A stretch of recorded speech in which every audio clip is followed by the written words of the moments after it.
দিনার রাহমাতুল্লাহি আলাইহি এ বন্ধু কিতাবের ভিতরে ঘটনা লেখে মালিক বিন দিনার 40 থেকে 42 বছর পর্যন্ত আল্লাহর সাথে নাফরমানি করেছে। এমন কোন গুনাহ নাই যেই গুনাহটা মালিক বিন দিনার করে নাই, এমন কোন গুনাহ নাই যেই গুনাহটা মালিক বিন দিনারের থেকে হয় নাই। সারা রাত মদ পান করে পড়ে থাকতো, আল্লাহর নাম নিত না, আল্লাহর স্মরণ করতো না। এ বন্ধু কিতাবের ভিতরে লেখা এই মালিক বিন দিনার রাহমাতুল্লাহি আলাইহি একদিন মদ পান করে বেহুশ অবস্থায় জমিনের ভিতরে পড়ে আছে। কোথায় পড়ে আছে তার নিজের কোনো খবর নাই। সময়ের ঘুমের ঘরে স্বপ্ন দেখে কিয়ামতের ময়দান কায়েম হয়ে গেছে, কিয়ামতের ময়দান কায়েম হয়ে গেছে। একটা বিরাট আস্তা সাপ মালিক বিন দিনার রাহমাতুল্লাহি আলাইহি আস্তা সাপ ধাওয়া করতেছে, মালিক বিন দিনারকে খেয়ে ফেলবে। মালিক বিন দিনার সাপের থেকে বাঁচার জন্য দৌড় দিয়া পালানোর চেষ্টা করে, কিন্তু সাপ এত দ্রুত গতিতে মালিক বিন দিনারকে ধাওয়া করে, এত চেষ্টা করে কিন্তু দৌড়াইতে পারে না। ঘুমের ঘরে দৌড়ানোর স্বপ্ন দেখছেন কেউ? মনে হয় যে এই ধরে ফেললো, এই খেয়ে ফেললো। কথা বলেন ঠিক কি ঠিক না? এত জোরে দৌড়ায় কিন্তু ওই দৌড়ানোটা তার কাজে তেমন একটা আসে না। কথা বলেন ঠিক কি ঠিক না? খুলনা এলাকার মুসলমান গভীর মনোযোগ। এই মালিক বিন দিনার রাহমাতুল্লাহি আলাইহি স্বপ্ন দেখে সাপটা তো আমার প্রায় মেরে ফেললো, সাপটা আমার দংশন করে দিবে। দৌড়াইতে দৌড়াইতে বিরাট একটা চাটিয়াল ময়দান, ওই চাটিয়াল ময়দানের ভিতরে দেখে একজন বৃদ্ধ বাবা লাঠি ভর দিয়া দেয়া হেঁটে যায়, লাঠি ভর দিয়া দেয়া হেঁটে যায়। ডাক দিয়ে বলে, দাদা যান আমার একটু সহযোগিতা করেন। বলে, আমি এত দুর্বল, আমি এই সাপের মোকাবেলা করতে পারবো না, এত বড় সাপ আমি মারতে পারবো না। ওই যে দেখো পাহাড়ের চূড়া দেখা যায়, ওই পাহাড়ের চূড়ায় যাও, ওই পাহাড়ের চূড়ায় কিছু লোক আছে, দেখো তাদের থেকে তুমি কোনো সাহায্য পাও কিনা। বন্ধু কিতাবের ভিতরে রেখে মালিক বিন দিনার রাহমাতুল্লাহি আলাইহি ছোট্ট একটা মেয়ে দুনিয়ার থেকে বিদায় নিয়ে চলে গেছিল নাবালেগ অবস্থায়। নাবালেগ সন্তান যদি দুনিয়ার থেকে বিদায় নিয়ে চলে যায়, আল্লাহ পাক রব্বুল আলামিন বিনা হিসেবে তাকে জান্নাত দিয়ে দেয়। শুধু তাই নয়, যদি কোনো সন্তান নাবালেগ অবস্থায় দুনিয়ার থেকে বিদায় নেয়, ওই মা বাবার নাজাতের ওসিলা হয়ে যায়। আলহামদুলিল্লাহ আলহামদুলিল্লাহি নাহমাদুহু ওয়া নাস্তাঈনুহু ওয়া নাস্তাগফিরুহু ওয়া নাউযু বিল্লাহি মিন শুরুরি আনফুসিনা ওয়া মিন সাইয়্যাতি আ'মালিনা। من يهده الله فلا مضل له ومن يضلله فلا هادي له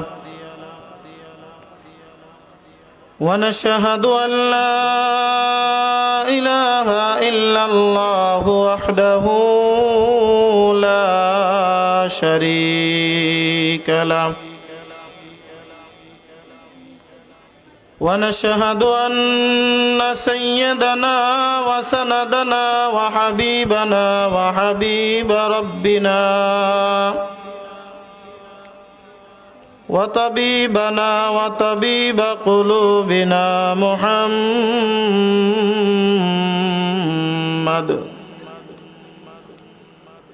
صلى الله عليه وعلى آله وأصحابه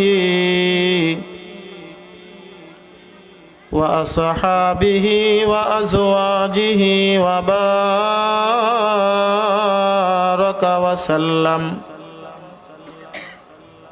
وبارك وسلم تسليما كثيرا.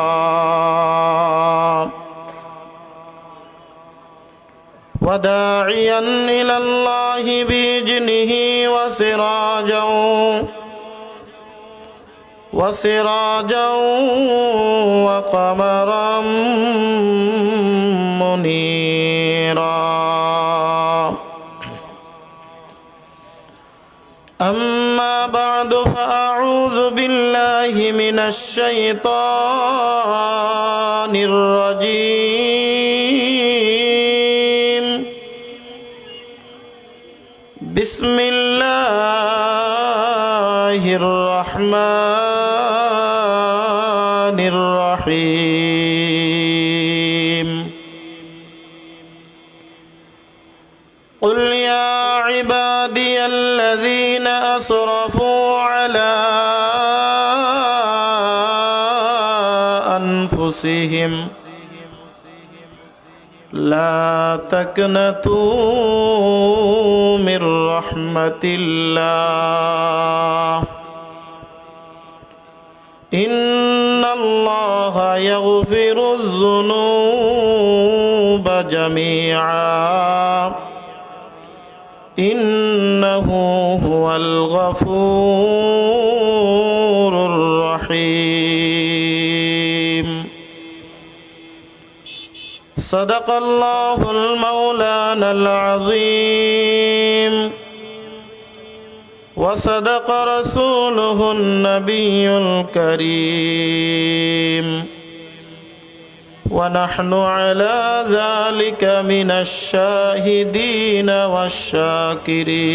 والشاكرين عن أبي هريرة رضي الله تعالى عنه قال قال رسول الله صلى الله عليه وسلم من تاب وآمن وعمل صالحا يغفر الله ذنوب جميعا أو كما قال عليهما الصلاة والسلام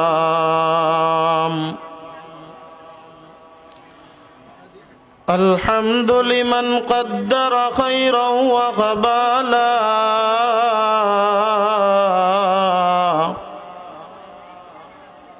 الحمد لمن قدر خيرا وقبالا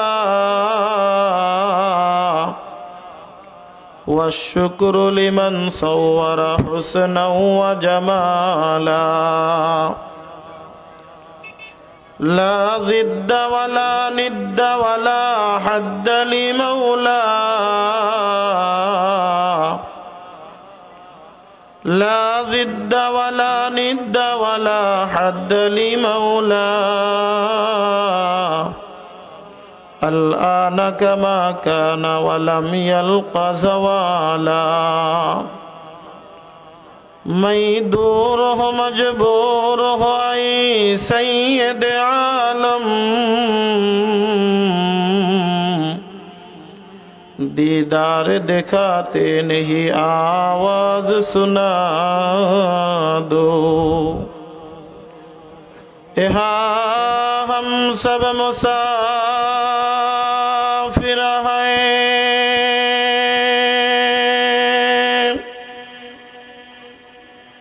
قبر آخر ٹھکانا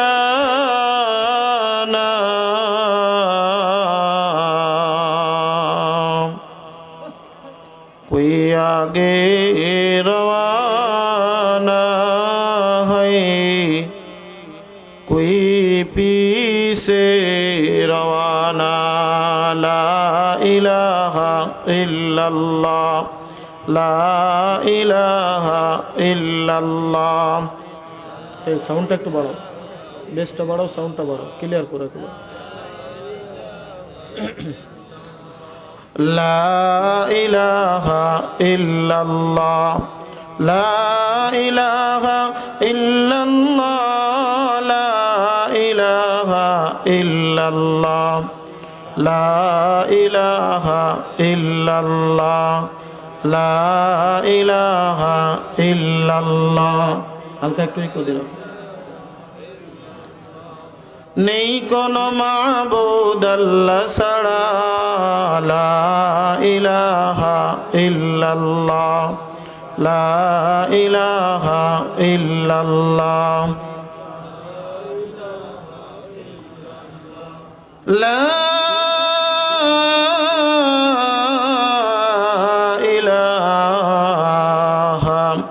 ইল্লাল্লাহু মুহাম্মাদুর রাসূলুল্লাহ সাল্লাল্লাহু আলাইহি ওয়াসাল্লাম। আলহামদুলিল্লাহ, ঐতিহ্যবাহী খুলনা জেলাধীন ডুমুরিয়া থানার অন্তর্ভুক্ত চুকনগর রস্তমপুর রোড জামিয়া আয়েশা সিদ্দিকা রাদিয়াল্লাহু তাআলা আনহা লিল বানাত মহিলা মাদ্রাসার উদ্যোগে আজকের এই বিশাল ওয়াজ মাহফিলের সম্মানিত সভাপতি সাহেব দেগার হযরতে মুআজ্জাজ মুহতারাম সেরেতাজ ওয়াজিবুল ইহতিরাম হযরতে উলামা ইকরাম, সামনে উপস্থিত দিনদার মুসলমান ভাইরা, পর্দার অন্তরালে অবস্থানরত শ্রবণরতরা, শুকরিয়া জ্ঞাপন করি সেই মহান রব্বুল আলামিনের দরবারে যে মহান রব্বুল আলামিন আমাদেরকে দুনিয়ার সমস্ত প্রকার কাজকর্ম থেকে বিরত রেখে এই কঠিন সময়ের মধ্যেও আজকের এই মাহফিলের ময়দান তথা জান্নাতের বাগানে আমাদের জুড়ে মিলে বসার মতো তৌফিক দান করেছেন।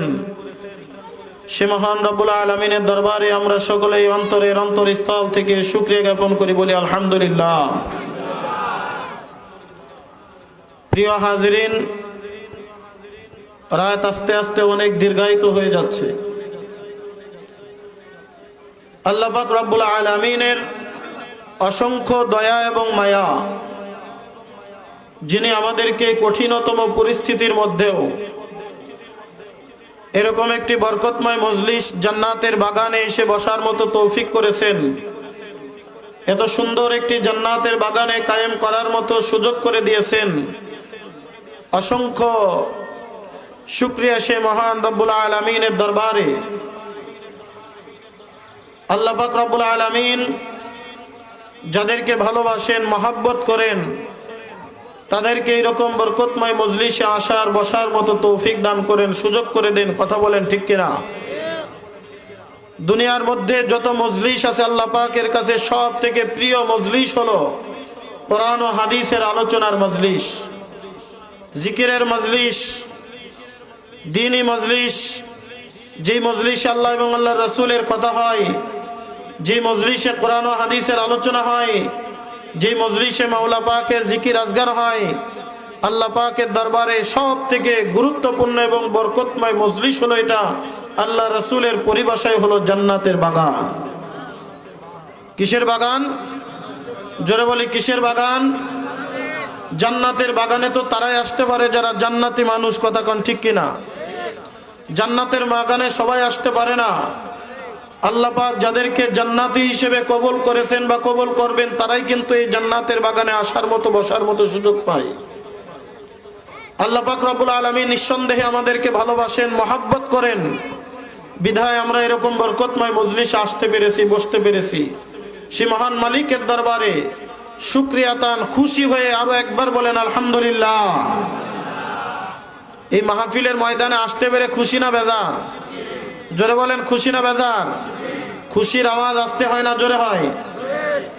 নাকি আপনাদের ডুমুরিয়ার মানুষ আসতে বলে? খুশির আওয়াজ আসতে দেয় না জোরে দেয়? একজন মানুষকে যখন আরেকজন মানুষ দেখে যখন খুশি হয়, বন্ধুকে বন্ধু দেখে যখন খুশি হয়, এ বন্ধু বলে দৌড়ায় চিৎকার মেরে তার বুকে জড়ায় ধরে। কথা বলেন ঠিক কিনা? একজন ভাই যখন আরেকজন ভাইকে দেখে খুশি হয়ে যায়, তখন দেখবেন খুশির চলে চিৎকার মেরে ভাই বলে ডাক দেয়, এরপরে গলার সাথে গলা মিলিয়ে দেয়। কথা বলেন ঠিক কিনা? প্রিয় হাজিরিন, ছোট্ট একটা গল্প বলে আমার আলোচনা শুরু করব ইনশাআল্লাহ। খুশির আওয়াজ কেমন আসতে হয়, কেমন জোরে হয়? আপনাদের এই অঞ্চলে ফুটবল খেলা হয় না? কি বলেন, হয় কি হয় না? ফুটবল খেলা দেখতে গেছেন কখনো? হ্যাঁ, গেছে। ফুটবল খেলার মনে করেন আপনাদের রস্তমপুর আর চুকনগর এলাকার মানুষের ভিতরে ফুটবল খেলার পাল্লা হয়েছে যে কোনো একটা বড় মাঠে। বাড়ির থেকেও 1 কিলো 1.5 কিলো পারে দেখবেন কিছু এলাকার মানুষ দেখার জন্য যায়, দেখি কেমন এই ছেলেরা ফুটবল খেলে। মনে করেন আপনাদের এই গ্রামের প্লেয়ার বল নিয়া অপর দিকের যারা খেলোয়াড় আছে তাদের দিকে ধেয়ে চলে যাচ্ছে। সামনে একটা মাত্র লোক গোলকি, আর ছাড়া কেউ নাই।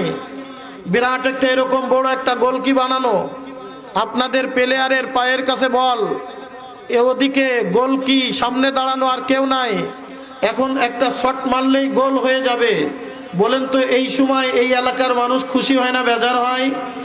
খুশি হয়ে কিছু বলে না, চুপ করে থাকে? কি বলে বলেন তো? মাশাআল্লাহ, তাহলে ফুটবল খেলা দেখার লোক এখানে আছে। গোল বলে চিৎকার মেরে দিয়ে ওঠে, কথা বলেন ঠিক কিনা? আসলে কি গোল হয়েছে? হয় নাই, গোল হবে। এত জোরে চিৎকার মারছে যে একেবারে 1 কিলো 1.5 কিলো পার করে ওই গ্রাম পর্যন্ত চলে আসে, কথা বলেন ঠিক কি ঠিক না? বেশি দূরে না, যখন কোনো পাল্লার খেলা হয় তখন রাত্রে এমন জোরে চিৎকার মারে মনে হয় না জানি ঝগড়া ফাসাদ কাজে ডাঙ্গা বেজে গেছে। কি কোন কথা ঠিক কিনা? বলেন তো ওই ফুটবল মাঠের খেলা দেখতে গিয়ে একবার গোল বললে চিৎকার করলে কমপক্ষে 10টা নাকি হয়? একটা তো হবেই, একটা হবে, উপরন্ত গুনাহ হবে, কথা বলেন ঠিক কি ঠিক না? যে ব্যক্তি হারাম খেললো হারাম দেখলো উভয়ে সমান গুনাহের অধিকারী, কথা বলেন ঠিক কি ঠিক না? এই ডুমুরি এলাকার মুসলমান মনে হয় মাহফিলের ময়দানে এসে এতটা খুশি হইতে পারে নাই যতটা খুশি ফুটবল খেলার মাঠে যে হয়। কি কন, খুশি না বেজার? খুশির আওয়াজ একবার বলেন আলহামদুলিল্লাহ, জোরে বলেন আল্লাহু আকবার। হয় নাই? এক আল্লাহু আকবারের ধ্বনি যদি এত আসতে হয় তাহলে বাংলার জমিন বলেন সারা বিশ্বের জমিন ইসলামী হুকুমত কায়েম হইতে পারে না, কথা বলেন ঠিক কি ঠিক না? আল্লাহু আকবারের ধ্বনি এমন হইতে হবে যেই ধ্বনিটা কাফেরের মস্তক পর্যন্ত আঘাত আনবে, কথা বলেন ঠিক কি ঠিক না? জোরে বলেন আল্লাহু আকবার। পিছনের ভাইরা মনে হয় বেজার হয়ে আছেন, পিছনের ভাইরা বলেন আল্লাহু আকবার। আরে আল্লাহু আকবার তো সেরকম ভাবে দেখা গেছে কিছুদিন আগে ভারতের বুকে আমাদের একজন বোন, নাম ছিল কি মুস্কান, কয়েকজন কাফির জয়রাম ধ্বনি দিচ্ছিল।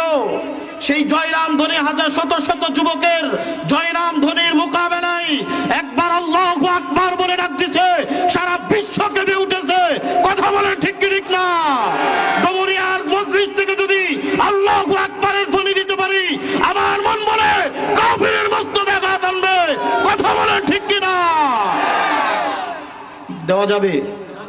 আল্লাহু আকবারের পাওয়ার কি জানেন? আল্লাহু আকবারের পাওয়ার কাফির মুশরিকের গায়ে চুলকানি লাগায়া দেয়, কথা বলেন ঠিক কি ঠিক না? আল্লাহু আকবারের পাওয়ার কাফির মুশরিক লেজ গুটিয়ে পালাইতে বাধ্য হয়। তার বাস্তব প্রমাণ ভারতের বুকে দেখা যাচ্ছে। শত শত নাস্তিক যুবক যারা জয়রাম ধ্বনি দিচ্ছিল এক আল্লাহু আকবারের ধ্বনির কাছে চুপচে পড়ে গেছে, কথা বলেন ঠিক কি না?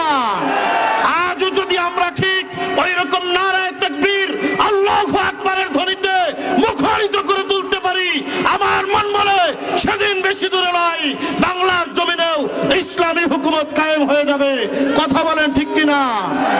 যারা বলেন নারায়ে তাকবীর, নারায়ে তাকবীর, আরো যারা বলেন আল্লাহু আকবার, আল্লাহু আকবার। আল্লাহর নামের শক্তি আছে না নাই? কথা বলেন আছে না নাই? আল্লাহর নামের শক্তি পৃথিবীর সবখানে রয়েছে, কথা বলেন ঠিক কিনা? ইসলামের শুরু লগ্ন থেকে যখনই কাফের মুশরিক বেদিন ইহুদি খ্রিস্টান নাসারারা যখন তারা তাদের সৈন্য সামন্ত নিয়ে আগিয়েছে আল্লাহর হাবিব সাল্লাল্লাহু আলাইহি ওয়াসাল্লামের গুটি কয়েক সাহাবা ইকরাম যখন ঈমানি শক্তিতে বলিয়ান হয়ে নারায়ে তাকবীর আল্লাহু আকবারের ধ্বনিতে আকাশ বাতাস প্রকম্পিত করেছে, লক্ষ লক্ষ কাফির লেজ গুটিয়ে পালাইতে বাধ্য হয়েছে, কথা বলেন ঠিক কিনা? বেশি দূরের ইতিহাস না, আমাদের বাংলার ইতিহাস। হযরত শাহজালাল ইয়ামানী রাহমাতুল্লাহি আলাইহি এই বাংলার জমিনে ইসলাম নিয়ে যখন আগমন করেছিলেন, এই বাংলার জমিনে যখন ইসলামের বাণী নিয়ে আগমন করেছিলেন, বাদশাহ গৌর গোবিন্দর রাজপ্রাসাদের সামনে গিয়া সুরমা নদী পাড়ি দিয়া যখন তিনি নারায়ে তাকবীর আল্লাহু আকবারের ধ্বনিতে আকাশ বাতাস প্রখরিত করেছিল, আকাশ বাতাস প্রকম্পিত করেছিল, সেদিন বাদশাহ গৌর গোবিন্দ শাহী গেট দিয়ে পালাইতে পারে নাই, বাদশাহ গৌর গোবিন্দ পিছনের গেট দিয়ে পালিয়ে যেতে বাধ্য হয়েছিল, কথা বলেন ঠিক কি ঠিক না? সেদিন বেশি দূরে নয়, অল্প কয়েকদিন আগে এক নাস্তিক ভেবেছিল ইসলাম থাকবে না। টাকলা নাম শুনেন নাই? বলেছিল ইসলাম থাকবে না, ইসলাম মানি না। বাংলার মুসলমান তখন বলেছিল তোর ইসলাম মানার দরকার নাই। নারায়ে তাকবীর আল্লাহু আকবারের আওয়াজে ঢাকার বুকে যখন প্রকম্পিত করেছিল, মন্ত্রী পরিষদ থেকে আস্থা করে নেমে গিয়েছিল, ওই লন্ডন আমেরিকায় যে উঠাই পায় নাই, পাক চোরের মতো পালায়া তারপরে দেশে আসতে হয়েছিল। কথা বলেন ঠিক কি ঠিক না? আজও যদি মুসলমান নারায়ে তাকবীর আল্লাহু আকবারের আওয়াজে মুখরিত করে ফেলতে পারে, শুধু বাংলার জমিন না, শুধু ইন্ডিয়ার জমিন না, শুধু পাকিস্তানের জমিন না, ওই যে কেমন জানি আফগানিস্তানের জমিনের মতো যারা এক সময় মাঠে ময়দানে, এক সময় জঙ্গলে ছিল, নারায়ে তাকবীরের আওয়াজের পাওয়ার ছিল এমন, আজকে তারা সংসদে আসলে। কথা বলেন ঠিক কি ঠিক না?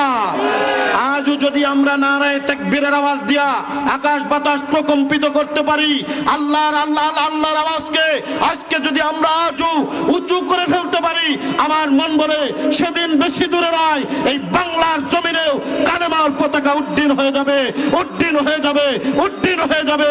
কথা বলেন ঠিক কি ঠিক না? নারে তাকবীর, নারে তাকবীর। আল্লাহ কবুল করুন, বলেন আমিন। আজকে আমাদের ইমানি শক্তি দুর্বল হয়ে গেছে। কথা কোন ঠিক কি ঠিক না? ইমানি পাওয়ার আজকে আমাদের থেকে আস্তে আস্তে বিদায় নিচ্ছে। যে যাই যাক আমার জান বাঁচায়, যে যাই করুক আমার জান বাঁচায়, এইরকম একটা পরিস্থিতি তৈরি হয়ে গেছে। কথা বলেন ঠিক কি ঠিক না? ইসলাম ছিল, ইসলাম আছে, ইসলাম থাকবে, ইসলাম কিয়ামত পর্যন্ত বলবৎ থাকবে।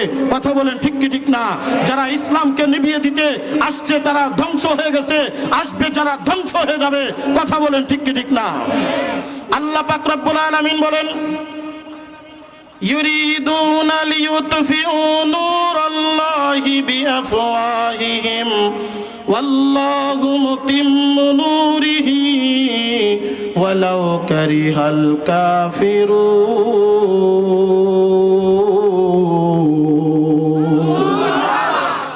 আল্লাহ পাক রব্বুল আলামিন বলেন, আমি ইসলামের নূরকে জমিনের ভিতরে প্রকাশ করে দিব, ইসলামী হুকুমত জমিনের ভিতরে আমি কায়েম করব। এই ইসলামের আলোকে আমি এই জমিনের ভিতরে প্রজ্বলিত করে দিব। গুটি কয়েক নাস্তিক মুরতাদ যদি মনে করে তারা ইসলাম রাখবে না, ইসলামী হুকুমত মানবে না, আল্লাহ পাক রব্বুল আলামিন বলেন তাদের এই মানা না মানার কোনো কিছু আসে যায় না। আমি আল্লাহ পাক রব্বুল আলামিন ওয়াদা করে দিলাম, এই জমিনের ভিতরে আমি ইসলাম প্রতিষ্ঠা করে দিব। বন্ধুরে আমার, খুলনার মুসলমান, ডুমুরিয়া চুকনগর এলাকার মুসলমান, আমাদের ইমানি পাওয়ার আজকে দুর্বল হয়ে গেছে, ইমানি শক্তি আমাদের দুর্বল হয়ে গেছে, যার কারণে গুটি কয়েক নাস্তিক মুরতাদ আমাদের মাথার উপরে ভর করে। ওই শাহজালাল আলী আমানী রহমাতুল্লাহি আলাইহির ইমানি শক্তি নিয়ে যদি আমরা সামনে আগাইতে পারি, শাহ মাকদুম রহমাতুল্লাহি আলাইহির ইমানি শক্তি নিয়ে যদি সামনে আগাইতে পারি, এই যে খুলনার কামজান আলী রহমাতুল্লাহি আলাইহির শক্তি, ইমানি শক্তি নিয়ে আমরা যদি সামনে আগায় যাইতে পারি, আল্লাহ রাসূলের মতো ইমানি শক্তি নিয়ে যদি আমরা সামনে আগাইতে পারি, সাহাবায়ে কেরামের মতো যদি ইমানি শক্তি নিয়ে সামনে আগাইতে পারি, হাজার হাজার লোক লাগবে না, লক্ষ লক্ষ লোক লাগবে না। বদরের যুদ্ধে মাত্র 313 জন সাহাবী 1000 সৈন্যের মোকাবেলা করেছিল। কথা বলেন ঠিক কি ঠিক না? নারায়ে তাকবীর আল্লাহু আকবারের পাওয়ার। বাংলার মুসলমান যদি নারায়ে তাকবীর আল্লাহু আকবারের ধ্বনি দিয়া সামনের দিকে আগে চলে যায়, এই জমিনের ভিতরে নাস্তিকদের মাথা চড়া দেওয়ার কোনো উপায় নাই। কতক্ষণ ঠিক কিনা? এই বাংলার জমিনে যদি মুসলমান জাগ্রত হয়ে যায়, ইসলামী হুকুমতের জন্য যদি তারা মাঠে ময়দানে নারায়ে তাকবীরের আওয়াজ দিতে থাকে, বেশি কোনো স্লোগান দেওয়ার দরকার নাই, বেশি কোনো স্লোগান দেওয়ার দরকার নাই। একটা স্লোগান দেখবেন শয়তান সহ কাফের মুশরিক বেদিন নাসারা যারা আছে তাদের মাথার ভিতরে টনক নড়ে ওঠে।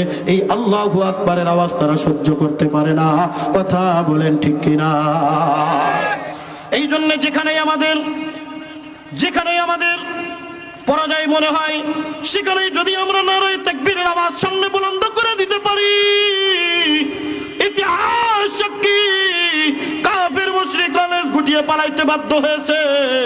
এই যে কয়েকদিন আগেও ভারতে দেখা গেছে শত শত যুবক ছেলেরা জয় রাম জয় শ্রীরাম বলে যখন স্লোগান দিচ্ছিল, আমাদের মুস্কান বোন কেবলমাত্র স্কুটি নিয়া কেবলমাত্র কলেজের ক্যাম্পাসে ঢুকেছে, জয় শ্রীরাম বলে স্লোগান দিচ্ছে। পর্দার বিরুদ্ধে তারা যুদ্ধ ঘোষণা করেছিল। বুরকা রাখবে না, বুরকা পরে কেউ কি বলে স্কুলে যাইতে পারবে না। এইরকম যখন আইন পাশ করেছে, একা মুস্কান যখন সাহসী ভূমিকা নিয়া ওই যে কি বলে হযরতে মা আসিয়া আলাইহিস সালাতু ওয়াস সালামের মতো, হযরতে সুমাইয়া রাদিয়াল্লাহু তাআলা আনহার মতো যখন নারায়ে তাকবীর আল্লাহু আকবারের আওয়াজ আকাশ বাতাস প্রকম্পিত করে দিচ্ছে, শুধু ভারতের জমিন নয়, সারা বিশ্ব থেকে একটা মাত্র আওয়াজ বাইর হইছে, আল্লাহু আকবার, আল্লাহু আকবার, আল্লাহু আকবার। কথা বলেন ঠিক কিনা? এই জন্য আল্লাহু আকবারের পাওয়ার অনেক বড়, আল্লাহু আকবারের পাওয়ার অনেক বড়। আল্লাহু আকবারের পাওয়ার কাফের মুশরিকের কলিজা ভেদ করে যায়। কথা বলেন ঠিক কি ঠিক না? এই আল্লাহু আকবারের পাওয়ার কাফের মুশরিকের কলিজা পর্যন্ত ভেদ করে। আর যার ভিতরে আল্লাহু আকবারের পাওয়ার থাকে, ও কাউকে দমায় রাখতে পারে না। কথা বলেন ঠিক কি ঠিক না? ইসলামের বিরুদ্ধে যারা গেছে ধ্বংস হয়ে গেছে তারা। আজকে মহিলা মাদ্রাসার উদ্যোগে মাহফিল, পর্দার বিরুদ্ধে যারা আগেও লেগেছিল, এখনো লাগতেছে, সামনেও হয়তো বা লাগবে। যারাই পর্দার বিরুদ্ধে লাগে তারাই কিন্তু ধ্বংস হয়ে যায়। কথা বলেন ঠিক কি ঠিক না? এই যে বর্তমান সারা বিশ্বের ভিতরে যে করোনার মহামারী চলতেছে, আল্লাহ পাকের গজব চলতেছে, উৎপত্তি কোথা থেকে হয়েছে বলেন তো? চীন থেকে, চায়না থেকে। এই চায়নার সরকার কেবলমাত্র ঘোষণা করেছিল উইঘুরের যে মুসলমানরা ছিল, মা বোনেরা বুরকা পরে রাস্তায় বাইর হইতে পারবে না, বুরকা পরে রাস্তায় যাইতে পারবে না। তারা ওই ইহুদি খ্রিস্টান বৌদ্ধ নাসারা যারা আছে তাদের মতো উলঙ্গ হয়ে বেহায়াপনার মতো রাস্তায় চলতে হবে। এই রকম একটা ঘোষণা যখন চীন সরকার কেবলমাত্র ঘোষণা দিছে, আল্লাহ পাক রব্বুল আলামিন বলে শুধু উড়ানা মুখস্থ, তোদের উড়াও তো পড়বে, তোদেরও পড়া লাগবে। কথা বলেন ঠিক কি ঠিক না? আজ সারা বিশ্বের মানুষ দেখবেন অনেকেই আছে যারা জীবনে কোনোদিন বুরকা পরে না, ওরাও মুখোশ পরে হাঁটে। কথা কোন ঠিক কি ঠিক না? এই জন্য আল্লাহ পাক রব্বুল আলামিন ডাকতে বলেন, মুসলমান তোমরা যদি ইমানি শক্তি নিয়ে সামনে আগায় যাও, আমি আল্লাহ পাক রব্বুল আলামিন তোমাদেরকে এই জমিনের ভিতরে এমন রাজত্ব দিয়া দিবে, এমন ভাবে তোমাদের ভিতরে এই জমিনের ভিতরে তোমাদেরকে প্রতিষ্ঠা করে দিব, তোমরা কোনোদিন কল্পনাও করতে পারবে না। এমন ভাবে তোমরা জমিনের ভিতরে থাকবে, রাজার হালে বাদশার হালে থাকবে। কথা বলেন ঠিক কি ঠিক না? বন্ধুরে আমার, কুরআনুল কারীমের সূরাতুজ জুমারের 53 নম্বর আয়াত আমি আপনাদের সামনে তেলাওয়াত করেছি। আজকে আমাদের ঈমানি শক্তি দুর্বল, আজকে আমাদের ঈমানি পাওয়ার দুর্বল, আজকে আমাদের কলবটা নষ্ট হয়ে গেছে, যার কারণে ইসলামী হুকুমত আমাদের ভালো লাগে না, ইসলামিক কৃষ্টি কালচার আমাদের ভালো লাগে না।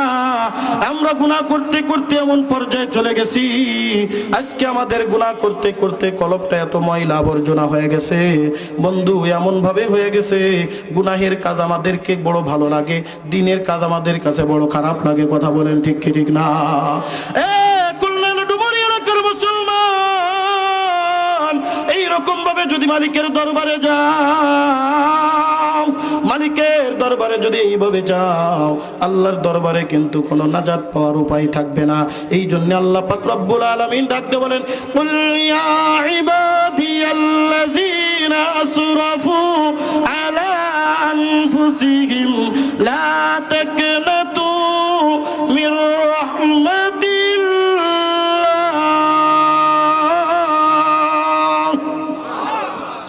আল্লাহ পাক রব্বুল আলামিন ডাকতে বলেন, হে আমার বান্দারা রে, তোমরা কি গুনাহ করতে করতে তোমাদের নফসটাকে, তোমাদের দিলটাকে তোমরা ধ্বংস করে ফেলিয়েছো? তোমরা কি গুনাহ করতে করতে তোমাদের দিলটাকে সব শেষ করে ফেলিয়েছো? খবরদার খবরদার, লা তাকনাতু মির রাহমাতিল্লাহ, আমি আল্লাহ পাক রব্বুল আলামিনের রহমত থেকে তোমরা কখনো নৈরাশ হয়ে যাও না। ইন্নাল্লাহা ইয়াগফিরুয যুনুবা জামিআ। বান্দা তুমি যতই গুনাহ করো না কেন, গুনাহ করার পরে বান্দা তুমি যদি কাটি দিলে তওবা করে আমার দরবারে ফিরে আসতে পারো, আমি আল্লাহ পাক রব্বুল আলামিন তোমার জিন্দেগীর সমস্ত গুনাহ খাতাগুলি মাফ করে দিব। মাফ করনে ওয়ালার মালিক কে? আরো জোরে বলেন কে? বান্দা তুমি যত গুনাহ করেছো, গুনাহ করতে করতে তোমার নফসটাকে তুমি শেষ করে দিছো, করতে তোমার দিলটারে ক্ষয় করে ফেলিয়েছো, গুনাহ করতে করতে তোমার কলবটাকে তুমি নষ্ট করে ফেলিয়েছো।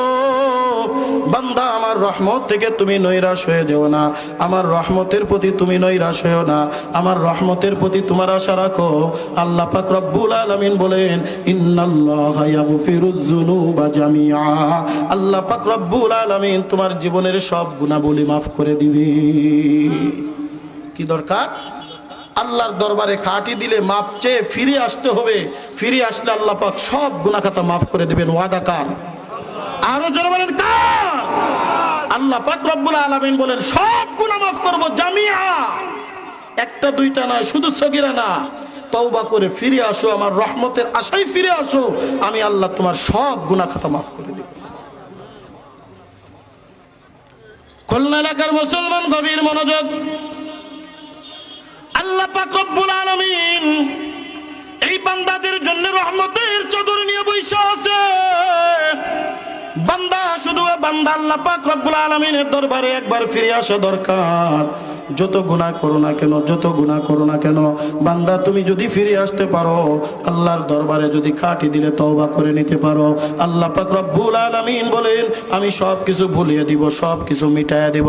আল্লাহর হাবিব বলেন মান তাবা ওয়া আমানা ওয়া আসলাহা, আয় বান্দা তোমরা আমার উম্মতেরা তোমরা গুনাহ করে ফেলেছো, গুনাহ করার পরে বান্দা তুমি যদি খাঁটি দিলে আমার দরবারে আল্লাহর দরবারে তওবা করতে পারো, ওয়া আমানা আল্লাহকে যদি তোমরা বিশ্বাস স্থাপন করে নিতে পারো, ওয়া আসলাহা যদি পিছনের গুনাহ থেকে যদি তোমরা ফিরে আসে ইসলাহ করে ফেলতে পারো, আল্লাহ রাসূল সাল্লাল্লাহু আলাইহি ওয়াসাল্লাম বলেন ইয়াগফিরুয যুনুবা জামিআ, আল্লাহ পাক রব্বুল আলামিন তোমার জিন্দেগীর সমস্ত গুনাহ খাতা maaf করে তোমাকে নিষ্পাপ মাসুম বাচ্চা বানিয়ে দিবে। বুজুর্গি কি नहीं हमको जरूरत, गुलाम अपना बना ले ऐ खुदाया, गुलाम अपना बना ले ऐ खुदाया, तू कुजाओ सुन्नते अहमद कुजा, बा मोहम्मद कई बुवद निस्बत तुरा, बा मोहम्मद कई बुवद निस्बत तुरा। ज़ोरगान अल्लाहु अकबर। ए कुल्ले लेकर मुसलमान गभीर मनोयोग। अल्लाह पाक रब्बुल आलमीन रहमतेर चादर निये বসে আছে। এ বান্দা তুমি একবার আমার দরবারে ফিরে আসো। বান্দা তুমি যত গুনাহ করো না কেন, গুনাহ করতে করতে তুমি পাহাড় সমতুল্য করে ফেলেছো। বান্দা তুমি যদি আমার দরবারে একবার খাঁটি দিলে তওবা করে নিতে পারো, আল্লাহ পাক রব্বুল আলামিন বলেন বান্দা তোমার সব গুনাহ খাতা আমি maaf করে দেব। শুনে রাখো ইন্নাহু হুয়াল গফুরুর রহিম। আল্লাহ শুধু গফুর না, আল্লাহ শুধু ক্ষমাশীল না, আল্লাহ পাক দয়ালুও বটে। কথা বলে ঠিক কি ঠিক না? বন্ধুগণ আমার, এই জন্য আমাদের যত গুনাহ হয় শয়তানের ওয়াসওয়াসায়, শয়তানের ধোঁকায় আমরা যত গুনাহ করে ফেলি, আল্লাহ পাক রব্বুল আলামিন বলেন বান্দা তুমি যখন গুনাহ করো, শয়তান তোমাদের দ্বারা যখন গুনাহ করিয়ে ফেলে, তোমরা তখন নৈরাশির খাতায় চলে যেও না। আমার রহমতের চাদর সব সময় তোমার জন্য খোলা আছে। বান্দা তুমি যখন গুনাহ করবা, আমি আল্লাহ পাক রব্বুল আলামিন বারবার তোমার জন্য ডাকতে থাকি বান্দায়, এ বান্দায় বান্দায়, আমার রহমতের চাদর তোর জন্য বড় খোলা। তুই শুধু একবার তওবা করবি। 40-50 বছর ধরে তুই গুনাহ করেছিস, এই দুনিয়ার ভিতরে যত জঘন্য তোমার গুনাহ তোমার দ্বারা হোক না কেন, বান্দা একবার শুধু খাঁটি দিলে আমার দরবারে তওবা করবি, আমি আল্লাহ পাক রব্বুল আলামিন একদিন 2 দিনের নয়, 1 মাস 2 মাসের নয়, 1 বছর 2 বছরের নয়, তোর জিন্দেগীর সমস্ত গুনাহ খাতাগুলি আমি maaf করে দিব। এক আল্লাহর বান্দা মূর্তি পূজারক ছিল, মূর্তি পূজারক। বন্ধুরে, আল্লাহর নাম জীবনে কোনোদিন স্মরণ করে নাই। 40 থেকে 50টা বছর পর্যন্ত মূর্তির পূজা করে সনাম সনাম বলে ডাকেন, ডাক দিয়ে বলে সনাম সনাম সনাম। বলেন কি মূর্তির সাথে কোনো কথা হয়? মূর্তির কথা বলার কোনো শক্তি আছে? যারা বলেন আছে? না না, মূর্তির কথা বলার মতো কোনো ক্ষমতা নয়। মনে অজান্তে একবার হঠাৎ করে বলে ফেলছে সমাদ। সমাদ কার নাম? আরো জোর বলেন কার নাম? কুল হুয়াল্লাহু আহাদ আল্লাহুস সামাদ লাম ইয়ালিদ ওয়া লাম ইউলাদ ওয়া লাম ইয়াকুল লাহু কুফুয়ান আহাদ। জোরে কান আল্লাহু আকবার। পাকের সিফাতে নামের ভিতরে একটা সমাদ। এ বন্ধু, কিতাবের ভিতরে লেখা, যখন এই বান্দা সমাদ বলে ডাক দিছে, আল্লাহ পাকের রহমতের দরিয়ার ভিতরে জোশ মেরে উঠছে। সাথে সাথে আল্লাহ পাক রব্বুল আলামিন ডাক দে বলে, এ বান্দা তুই আমারে ডাকিস কেন? লাব্বাইক আব্দি লাব্বাইক ইয়া আব্দি, বান্দা তুই আমারে ডাকিস কেন? আমি তো তোর পাশেই আছি। এ বান্দা তুই আমারে ডাকিস কেন? আমি তো তোর কাছেই আছি। বন্ধুরে, ফেরেশতারা ডাক দে বলে, রব্বুল আলামিন এই বান্দা যারা জীবন ধরে আপনার নাম নেই নাই, মূর্তির নাম নিয়েছে, সনম সনম বলে রেখেছে, মনে অজান্তে একবার সমাদ বলে ডাক দিছে, আর আপনি সাথে সাথেই তার ডাকে সাড়া দিয়া দিলেন। আল্লাহ পাক রব্বুল আলামিন ডাকতে বলে, এ ফেরেশতারা রে, বান্দা ইচ্ছাই ডাকুক অনিচ্ছাই ডাকুক, সারা জীবন মূর্তিকে মূর্তি বলে ডাকেছে, সনম বলে ডাকেছে, কোনদিন মূর্তি তার ডাকে সাড়া দেয় নাই। আমি আল্লাহ পাক রব্বুল আলামিনের নাম ধরে যখন সে ডাক দিল, আমিও যদি ডাকে সাড়া না দিই, ওই মূর্তি আর আমার মধ্যে কোনো পার্থক্য থাকে না। জোরে কোন কথা ঠিক কি ঠিক না? मैं दूर हो मजबूर हो सैयद आलम, दीदार दिखाते नहीं आवाज सुना दो, दीदार दिखाते नहीं आवाज सुना दो। जोरे कर अल्लाहु আকবার। আল্লাহ পাক রব্বুল আলামিনের দরবার, বান্দা যত গুনাহ করো না কেন, বান্দা তুমি যদি একবার ডাক দিয়ে দিতে পারো আল্লাহ, যদি মনের থেকে আল্লাহ পাক রব্বুল আলামিনের নাম ডাক দাও, আল্লাহ পাক রব্বুল আলামিন ওই বান্দাকে মাফ না করে পারে না। যত বড়ই খাট্টা কাফির হোক না কেন, যত বড়ই সে খারাপ লোক হোক না কেন, একবার যদি আল্লাহর দরবারে ফিরে আসতে পারে, যত বড় গুনাহ খাতা করুক না কেন, আল্লাহর দরবারে যদি একবার ফিরে আসে, কাটি দিলে যদি তওবা করে নেয়, আল্লাহ পাক রব্বুল আলামিন বিশ্বওয়ালি হিসেবে কবুল করে নিতে পারেন। কথা বলেন ঠিক কি না? হযরত মালিক বিন দিনার রাহমাতুল্লাহি আলাইহি, এ বন্ধু কিতাবের ভিতরে ঘটনা লেখে, মালিক বিন দিনার 40 থেকে 42 বছর পর্যন্ত আল্লাহর সাথে নাফরমানি করেছে। এমন কোন গুনাহ নাই যেই গুনাহটা মালিক বিন দিনার করে নাই, এমন কোন গুনাহ নাই যেই গুনাহটা মালিক বিন দিনারের থেকে হয় নাই। সারা রাত মদ পান করে পড়ে থাকতো, আল্লাহর নাম নিত না, আল্লাহর স্মরণ করতো না। এ বন্ধু কিতাবের ভিতরে লেখা, এই মালিক বিন দিনার রাহমাতুল্লাহি আলাইহি একদিন মদ পান করে বেহুশ অবস্থায় জমিনের ভিতরে পড়ে আছে। কোথায় পড়ে আছে তার নিজের কোনো খবর নাই। সময়ের ঘুমের ঘরে স্বপ্ন দেখে কিয়ামতের ময়দান কায়েম হয়ে গেছে, কিয়ামতের ময়দান কায়েম হয়ে গেছে। একটা বিরাট আস্তা সাপ মালিক বিন দিনার রাহমাতুল্লাহি আলাইহি আস্তা সাপ ধাওয়া করতেছে, মালিক বিন দিনারকে খেয়ে ফেলবে। মালিক বিন দিনার সাপের থেকে বাঁচার জন্য দৌড় দিয়া পালানোর চেষ্টা করে, কিন্তু সাপ এত দ্রুত গতিতে মালিক বিন দিনারকে ধাওয়া করে, এত চেষ্টা করে কিন্তু দৌড়াইতে পারে না। ঘুমের ঘরে দৌড়ানোর স্বপ্ন দেখছেন কেউ? মনে হয় যে এই ধরে ফেললো, এই খেয়ে ফেললো। কথা বলেন ঠিক কি ঠিক না? এত জোরে দৌড়ায় কিন্তু ওই দৌড়ানোটা তার কাজে তেমন একটা আসে না। কথা বলেন ঠিক কি ঠিক না? খুলনা এলাকার মুসলমান গভীর মনোযোগ, এই মালিক বিন দিনার রাহমাতুল্লাহি আলাইহি স্বপ্ন দেখে সাপটা তো আমার প্রায় মেরে ফেললো, সাপটা আমার দংশন করে দিবে। দৌড়াইতে দৌড়াইতে বিরাট একটা চাটিয়াল ময়দান, ওই চাটিয়াল ময়দানের ভিতরে দেখে একজন বৃদ্ধ বাবা লাঠি ভর দিয়া দেয়া হেঁটে যায়, লাঠি ভর দিয়া দেয়া হেঁটে যায়। ডাক দে বলে, দাদা যান আমার একটু সহযোগিতা করেন। বলে, আমি এত দুর্বল, আমি এই সাপের মোকাবেলা করতে পারবো না, এত বড় সাপ আমি মারতে পারবো না। ওই যে দেখো পাহাড়ের চূড়া দেখা যায়, ওই পাহাড়ের চূড়ায় যাও, ওই পাহাড়ের চূড়ায় কিছু লোক আছে, দেখো তাদের থেকে তুমি কোনো সাহায্য পাও কিনা। বন্ধু কিতাবের ভিতরে রেখে মালিক বিন দিনার রাহমাতুল্লাহি আলাইহি ছোট্ট একটা মেয়ে দুনিয়ার থেকে বিদায় নিয়ে চলে গেছিল নাবালেগ অবস্থায়। নাবালেগ সন্তান যদি দুনিয়ার থেকে বিদায় নিয়ে চলে যায়, আল্লাহ পাক রব্বুল আলামিন বিনা হিসেবে তাকে জান্নাত দিয়ে দেয়। শুধু তাই নয়, যদি কোনো সন্তান নাবালেগ অবস্থায় দুনিয়ার থেকে বিদায় নেয়, ওই মা বাবার নাজাতের ওসিলা হয়ে যায়।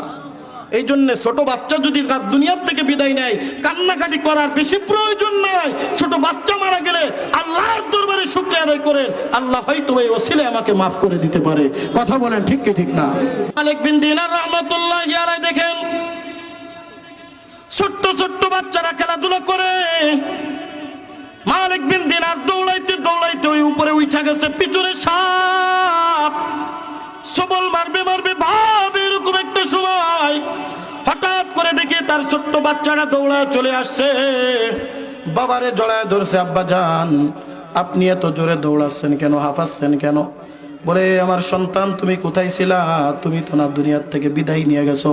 বলে, আব্বা জান, আল্লাহ পাক রব্বুল আলামিন আমাকে এখানে নবী না হযরত ইব্রাহিম আলাইহিস সালাতু ওয়াস সালামের নিগরানিতে এই পাহাড়ের চূড়ায় আমাকে রাইখা দিছে। বন্ধুরে আমার,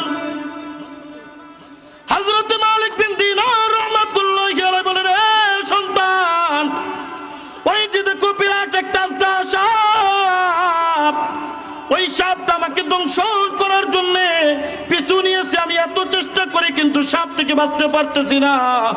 দেখো তো এই সাপটার একটু দূরে সরায় দিতে পারো কিনা। সন্তানটা একটা পাথরের কঙ্কাল নিয়ে সাপের দিকে যখন আঘাত করেছে, আঘাত করার সাথে সাথে সাপটা জায়গার থেকে উধাও হয়ে গেছে। এইবার সন্তান চোখের পানি ফেলাইয়া ডাক দিয়ে বলে, আব্বা জান, আপনারও কি এখনো কি হুঁশ হয় নাই? আর কত গুনাহ করবেন? গুনাহ করতে করতে জীবনটা বরবাদ করে দিছেন। ও আব্বা জান, আপনি কি টের পান না? এটা দুনিয়ার সাধারণ কোন সাপ না, এটা হলো আপনার সেই বদামল, যে বদামল গুলো আপনি দুনিয়ার ভিতরে করেছেন। আপনার সেই গুনাহ খাতা, যেই গুনাহ খাতাগুলি আপনি দুনিয়ার থেকে করেছেন, এত বড় গুনাহ খাতা আপনি করেছেন, বিরাট সাপ হয়ে গেছে, যার থেকে বাঁচার ক্ষমতা আপনার নাই। আব্বা জান, কিছুদিন পরে আপনি যখন দুনিয়ার থেকে বিদায় নিয়ে যাবেন, এইরকম বিরাট সাপ আপনার কবরের ভিতরে দংশন করতে থাকবে, আপনাকে পেছায়া ধরবে, আপনাকে দংশন করবে। একবার দংশন করলে 70 গজ মাটির নিচেই পুইতা যাবে, আবার তার বিষ দাঁত দ্বারা ওই গর্তের থেকে আবার আপনাকে উঠাইবে, আবার দংশন করবে, আপনাকে 70 গজ মাটির নিচেই পুইতা দিবে। আব্বা জান, ওই যে দেখেন একটা বৃদ্ধ বাবা জান আপনাকে সাহায্য করতে পারে নাই, ওইটা বুঝছেন? ওইটাকে, ওইটা হলো আপনার নেক আমল। আপনার বদ আমল এত বেশি হয়ে গেছে, নেক আমল মোকাবেলা করার ক্ষমতা নাই। এই আব্বা জান, আপনি তো সারা রাত মদ পান করে পড়ে থাকেন, আর না আর না, ফিরে আসেন, ফিরে আসেন। আজ আপনি গুনার দিকে যেন না, আর আপনি মদের দিকে যেন না। আপনার মুখের দিকে তাকিয়ে হইলেও আল্লাহর দরবারে একটু ফিরে আসেন। আল্লাহ পাকের রহমতের দরজা আপনার জন্য খোলা, আল্লাহর রহমত থেকে কখনো নৈরাশ হয়ে যেন না। কুল্লিয়া ইবাদিয়াল্লাযীনা আসরাফু আলা আনফুসিহিম লা তাকনাতু মির রাহমাতিল্লাহ।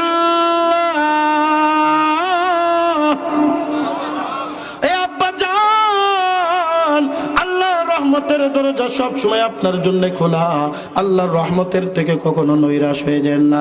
জলদি করেন, জলদি করেন, কাটি দিলে তওবা করে আল্লাহর দরবারে ফিরে আসেন। বন্ধুরে, দেখতে না দেখতেই ঘুমটা ভেঙে গেছে, হুশ হয়ে গেছে, মনে বড় ব্যথা।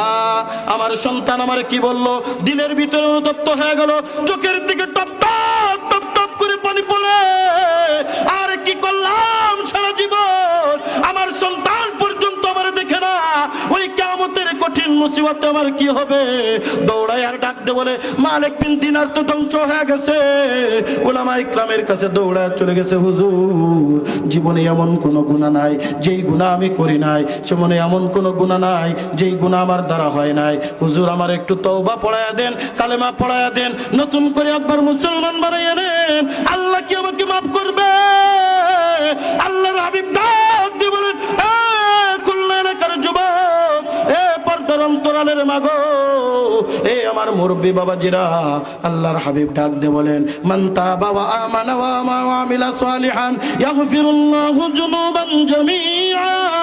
আল্লাহ পাক রব্বুল আলামিনের দরবারে যেই বান্দা কাটি দিলে তওবা করবে, যেই বান্দা কাটি দিলে ফিরে আসবে, যে আল্লাহর উপরে ঈমান আনবে, আল্লাহর উপরে ঈমান এনে সৎ আমলের ভিতরে লেগা যাবে, ও পিছনে যত গুনাহ করেছে আল্লাহ পাক রব্বুল আলামিন সমস্ত গুনাহ খাতাগুলি মাফ করে দিবে। হুজুর ডাক দে বলে, তুমি শুধু একবার তওবা করো, তুবু ইলাল্লাহি তাওবাতান নাসুহা, খাঁটি দিলে আল্লাহর দরবারে তওবা করো, আল্লাহ পাক তোমার বিগত দিনের সব গুনাহ মাফ করে দিবে। সুবহানাল্লাহ। মাফ করবে, হ্যাঁ মাফ করবে।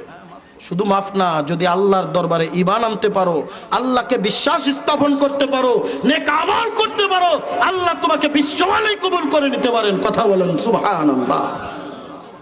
মালিক বিন দিনার সাথে সাথে তওবা করে আল্লাহর দরবারে চলে গেছে। এখন আর বিবির দেখে না, সংসার দেখে না, সব বাদ দিয়া জঙ্গলে ঠুদু ডাকে, আল্লাহ তোরে বুঝি আমি পাইলাম না, আল্লাহ তোরে বুঝি আমি পাইলাম না, এই বলে আর চোখের পানি ছেড়ে ছেড়ে কাঁদে। তোরে কোন সুবহানাল্লাহ। এই খুলনা এলাকার যুবক গভীর মনোযোগ, আল্লাহ পাক রব্বুল আলামিনের রহমতের দরজা খোলা।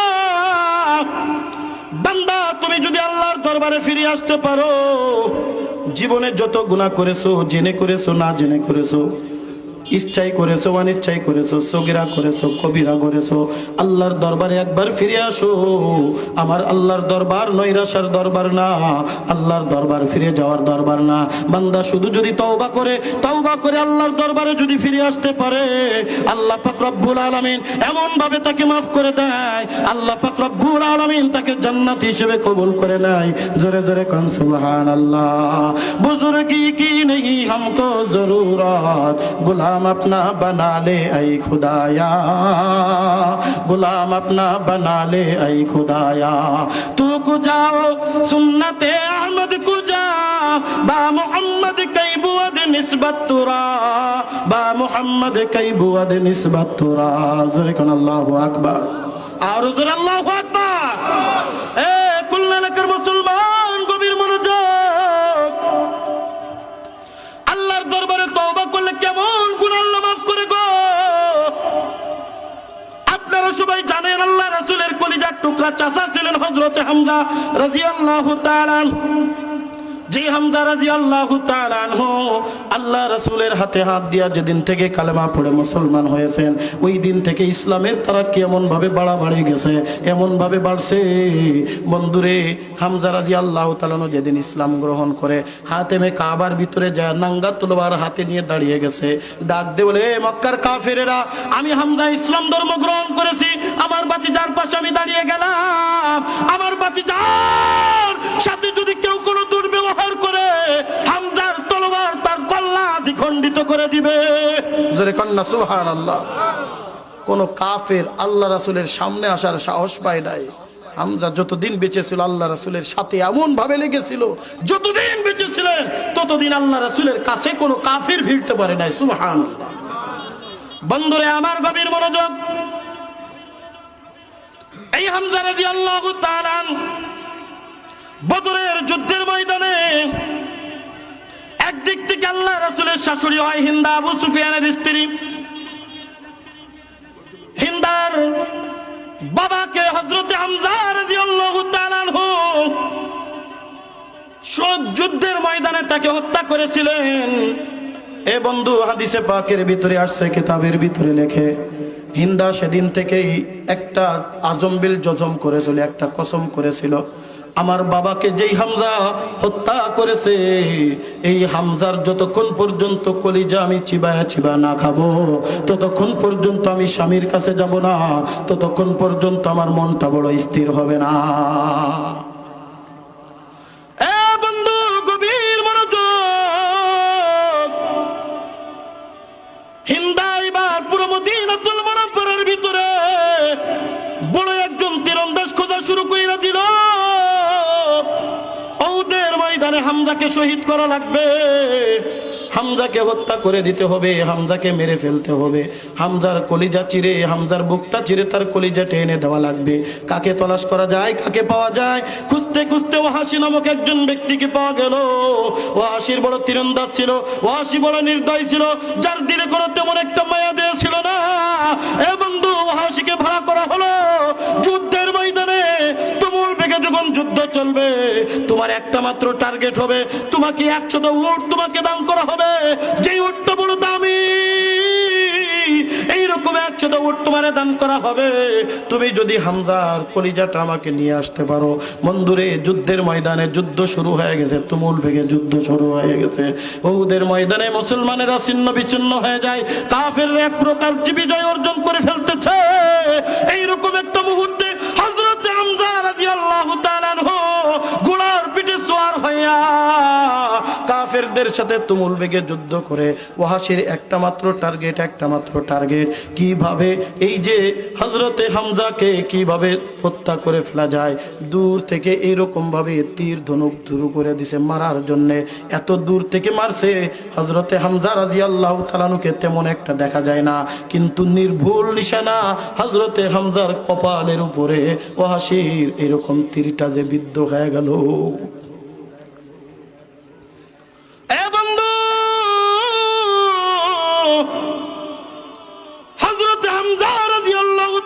যুদ্ধ করতে পারে না,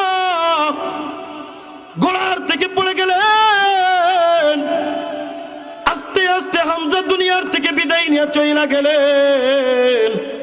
ওয়াহাশি এক দৌড় দিয়ে হামজার কাছে চইলা আসছে। হামজা এরকম চিত হইয়া সুদমিনের ভিতরে শুইয়া আছে। হামজা এই দুনিয়ায় নাই, দুনিয়ার থেকে বিদায় নিয়ে গেছে। একজন মুসলমান আর একজন মুসলমানের কোনো সাক্ষাৎ নাই, ছিন্ন বিচ্ছিন্ন হয়ে গেছে। ওয়াহাশি বুকে একেবারে বুকের ভিতরে এরকম সোয়ার হইয়া ওই যে কি বলে বল্লম দ্বারা হযরতে হামজার বুকের এরকম গলার থেকে শুরু করে না বুক পর্যন্ত এক টান দিয়া চিরে ফেলাইয়া দিছে। কোন মুসলমান নাই, আল্লাহ রাসূলের কলিজা টুকরা চাচা, ইসলামের জন্য বড় নিবেদিত প্রাণ ছিলেন। এই হামজার বুকটা চিরে ফেলে এক ঠাকা বল দিয়া হামজার কলিজাটা বুকের থেকে যখন বাহির করে ফেলছে, তখনও বুকের থেকে কলিজাটা একটু ছিন্ন বিচ্ছিন্ন হয়, একটু নাড়াচাড়া করে। হযরতে হামজা রাদিয়াল্লাহু তাআলা আনহু এই দুনিয়ার থেকে বিদায় নিয়ে চইলা গেলে, এক দৌড় দিয়ে ওয়াহাশি নিয়ে চইলা গেল হিন্দার কাছে। তার চাচা, আল্লাহ রাসূলের চাচা, ওই কি বলে ওই যে কলিজাটা যখন নিয়ে গেল, হিন্দা চাবায় চাবায় খায় আর ডাকতে বলে আমার বাবার প্রতিশোধ নিলাম, আমার বাবার প্রতিশোধ নিলাম। অনেক লম্বা চওড়া ইতিহাস বন্ধু। আল্লাহ পাক রব্বুল আলামিন কেমন দয়ালু, কেমন মায়াবী, ঘটনা বলার উদ্দেশ্য না, কেমন আল্লাহ পাক রব্বুল আলামিন মাফ করে দেন, এই কথা বলতে গিয়ে ঘটনা এত দূর নিয়ে চলে আসলাম। আল্লাহ রাসূল ওদের ময়দানের শহীদদের যখন লাশ একত্রিত করে আল্লাহর হাবিব ডাকতে বলে,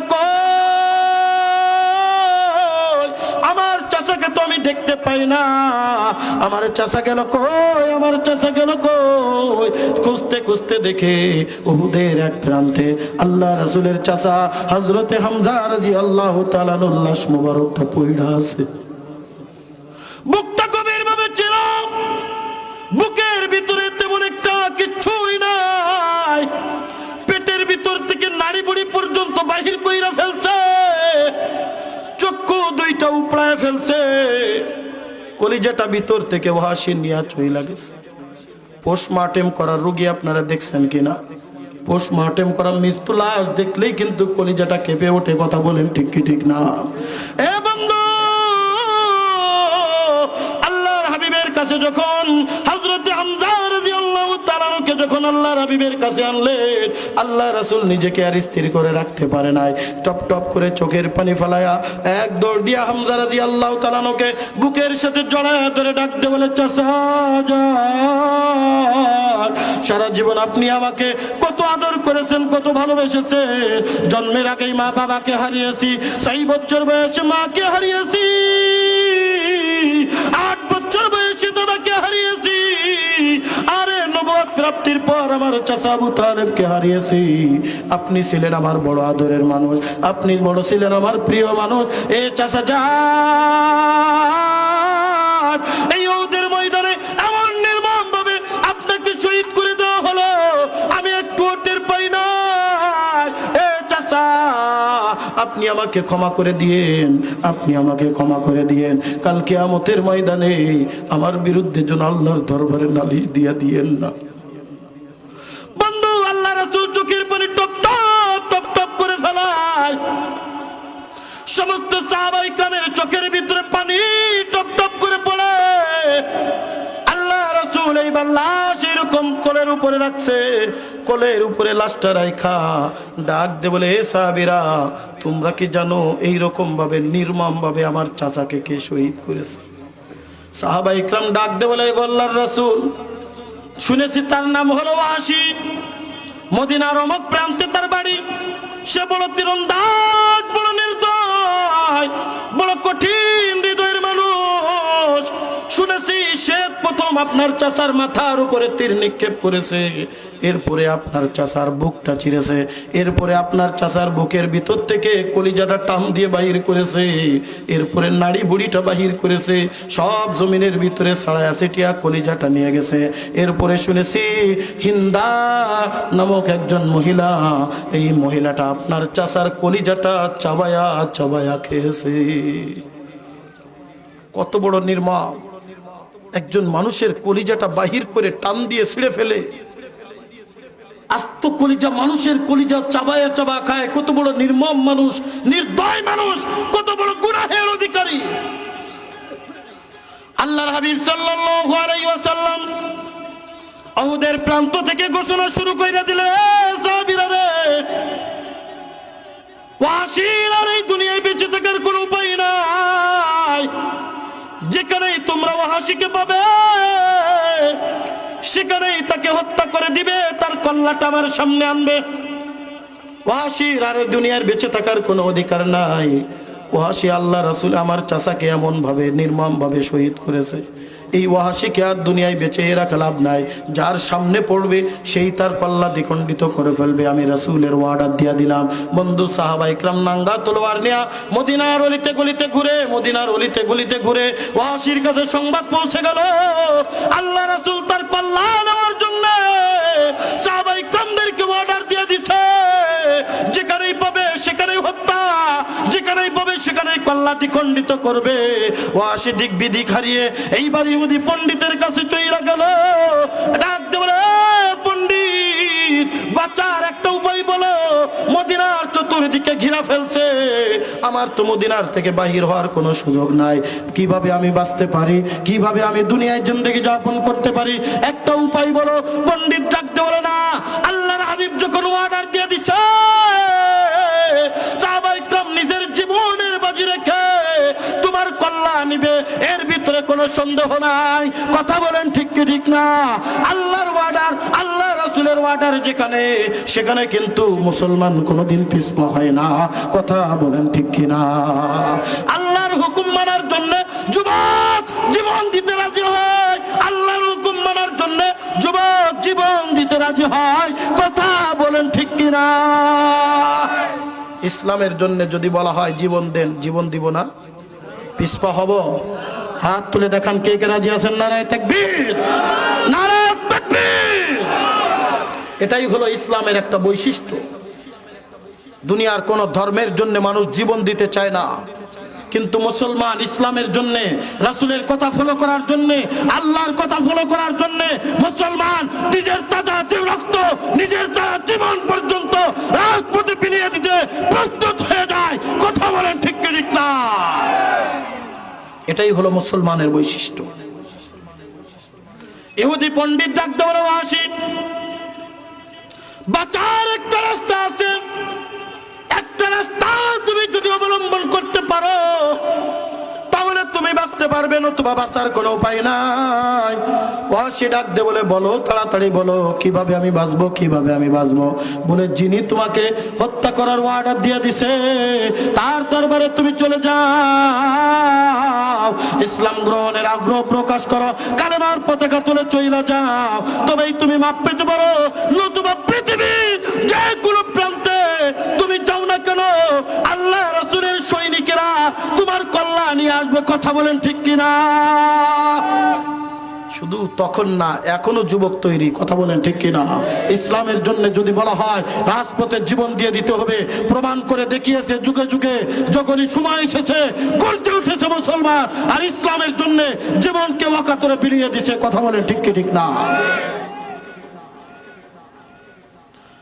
এক আল্লাহর মুসলমান গভীর মনোযোগ। ইহুদি পণ্ডিত এইবার তার পরামর্শ দিয়া দিল, একটা মাত্র উপায় আছে, একটা মাত্র উপায় আছে। মুহাম্মাদুর রাসূলুল্লাহর কাছে চইলা যাও। মুহাম্মাদুর রাসূলুল্লাহর কাছে গিয়া যদি তুমি ক্ষমা চাইতে পারো, তুমি যদি কালেমা পড়ে মুসলমান হইতে পারো, তবেই তোমাকে মাফ করে দিতে পারে, নতুবা মাফ করার কোনো উপায় নাই। বন্ধুরে, ঘটনা অনেক লম্বা চওড়া, সংক্ষিপ্ত আকারে বলি, রাত অনেক দীর্ঘায়িত হয়ে যাচ্ছে, আপনাদের কষ্ট আমি বেশিক্ষণ দিব না। আল্লাহ পাকের দরবার নৈরাশের দরবার না, আল্লাহ পাকের দরবার ফিরে যাওয়ার দরবার না। যত বড় কাট্টা কাফির আল্লাহর দরবারে ফিরে আসে, আল্লাহ পাক তারে কবুল করে নাই। কথা বলেন ঠিক কিনা? এবার সুযোগ তালাশ করে কিভাবে জয় যায়? সারাদিন সাহাবায়ে কিরাম পাহারা দেয়, আল্লাহ রাসূলের কাছে যাওয়ার কোনো সুযোগ নাই। বন্ধুরে, আল্লাহ রাসূল ঘুমাইতে যখন যাবে, যখন আল্লাহ রাসূল চক্ষুটা বন্ধ করেছে, বন্ধ করার সাথে সাথে চাচার ওই যে বিশ্রী অবস্থা, ওই যে করুণ অবস্থা আল্লাহ রাসূলের চোখের সামনে ভাইসা উঠছে। আল্লাহ রাসূল আর বিছানার সাথে পিঠটা লাগায় রাখতে পারে নাই, এক লাফ দিয়ে আল্লাহ রাসূল উইঠা বইসা পড়ছে। এক দৌড় দিয়ে মসজিদে নববীর ভিতরে আল্লাহর হাবিব, আসহাবে সুফফার ভিতরে যত সাহাবায়ে কিরাম ছিলেন সবাই হতভম্ব হয়ে দৌড়ায় চলে আসছে। আল্লাহর হাবিব এই গভীর রজনীতে মসজিদে নববীতে কেন সিজদায় পড়ে আল্লাহর হাবিব চোখের পানি ফেলায়া ছোট্ট বাচ্চার মতো হাউমাউ করে কাঁদে, ডাক দিয়ে বলে, ও আল্লাহ, আমি যখন ঘুমাইতে যাই আমার চাচার এই করুণ অবস্থা আমার চোখের সামনে চলে আসে।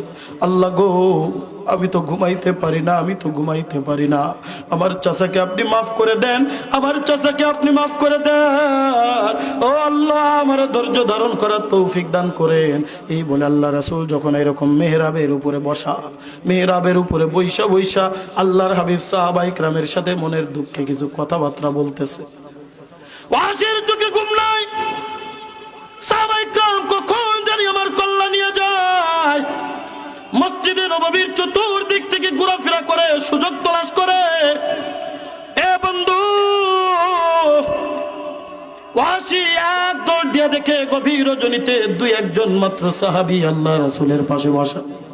হযরত উমর, হযরত আলী সহ কয়েকজন সাহাবী আল্লাহ রাসূলের পাশে বসা। বড় কোনো ভিড় নাই, বড় কোনো ভিড় নাই। এই মুহূর্তে এক দৌড় দিয়া ওয়াসি আল্লাহ রাসূলের পায়ের কাছে চলে আসছে, পা দুখানি জড়ায়া ধরছে, ডাক দিয়ে বলে, ওগো আল্লাহর রাসূল, আমি বড় ভুল করেছি, আমি এখন অনুতপ্ত। কে তুমি? কে তুমি? কে? ডাক দিয়ে বলে, ওগো মুহাম্মদ রাসূলুল্লাহ, আপনি আমার চিনেন নাই, যার কল্যাণ নেওয়ার জন্য আপনি সাহাবায়ে কিরামদেরকে মদিনার অলিতে গলিতে পাঠিয়ে দিছে, আমি সেই ওয়াসি আপনার সামনে হাজির। আপনি হয় নিজের হাতে আমার কল্যাণ নিয়ে নেন, তবে তার আগে আমার আবদার আছে, আপনার হাত দুইখানি বাড়ায় দেন আর পড়ায় দেন, লা ইলাহা ইল্লাল্লাহু মুহাম্মাদুর রাসূলুল্লাহ। জোরে কোন আল্লাহু আকবার। আল্লাহ নবী বাবার চোখের থেকে টপ টপ করে পানি ফেলায়। এ বন্ধু,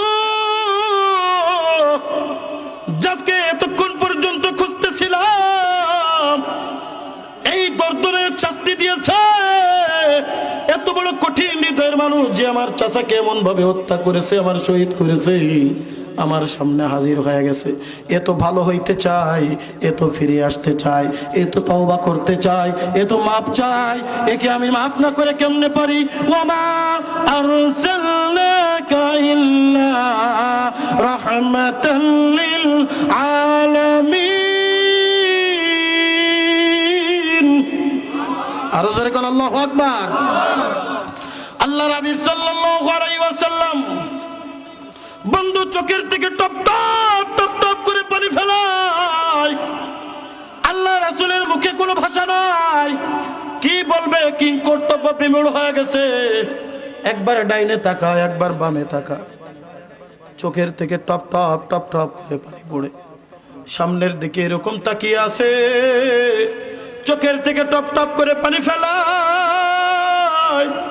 আবার ডাইনে তাকায়, একবার দুইবার না তিনবার করে আল্লাহর হাবিব চতুর্দিকে এরকম তাকায়া তাকায়া আল্লাহর হাবিব হাত কানি এরকম আস্তে আস্তে বাড়ায়া দিয়ে ডাক দে বলে, ওয়াহাশী রে, দে তোর হাতটা আমার হাতের উপরে রাখ, আর পড় লা ইলাহা ইল্লাল্লাহু মুহাম্মাদুর রাসূলুল্লাহ।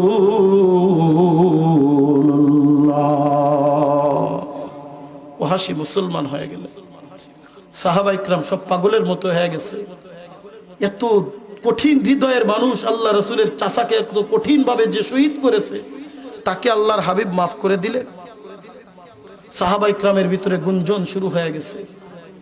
আল্লাহর হাবিব সাল্লাল্লাহু আলাইহি ওয়াসাল্লাম এবার ডাক দিয়ে বলে, ওয়াহাশী, তুমি যখন কালেমা পড়েছো, তওবা করেছো, ফিরে আসছো, তুমি এখন আল্লাহর দরবারে পাক আর পুত পবিত্র হয়ে গেছো। জোরে কোন সুবহানাল্লাহ।